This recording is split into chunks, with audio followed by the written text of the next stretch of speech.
জীবনের অর্থ কি?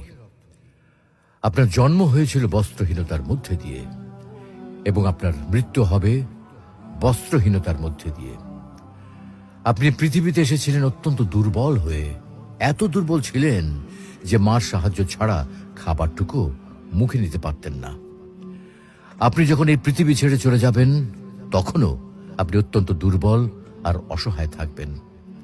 তখন আপনার কাফনের কাপড়টুকু আপনি নিজে পরতে পারবেন না, আরেকজন আপনাকে তা পরিয়ে দেবে। যখন আপনি এই পৃথিবীতে এসেছিলেন, তখন আপনার অর্থ সম্পদ কিছুই ছিল না।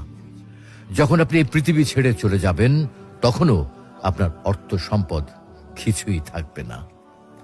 আপনাকে প্রথম গোছল যেমন অন্য কেউ দিয়েছিল, তেমনি আপনার শেষ গোছলও অন্য কেউ দেবে। আপনি যেমন পৃথিবীতে একা এসেছিলেন, ঠিক তেমনি ভাবে আপনাকে পৃথিবী থেকে একাই চলে যেতে হবে। আপনার সঙ্গে আপনার প্রিয়জন কেউ যাবেন না। হ্যাঁ, এটাই জীবন, এটাই তো জীবন। তাহলে কেন এত মারামারি, এত সংঘাত, এত হানাহানি? কেন এত বিদ্বেষ? কেন এত হিংসা? কেন এত বেইমানি?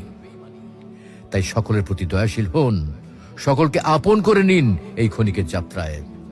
জীবন খুবই সংক্ষিপ্ত, সুতরাং জীবনকে মহৎ কাজে উৎসর্গ করুন। সর্বদাই নিজের ও মানুষের কল্যাণ করুন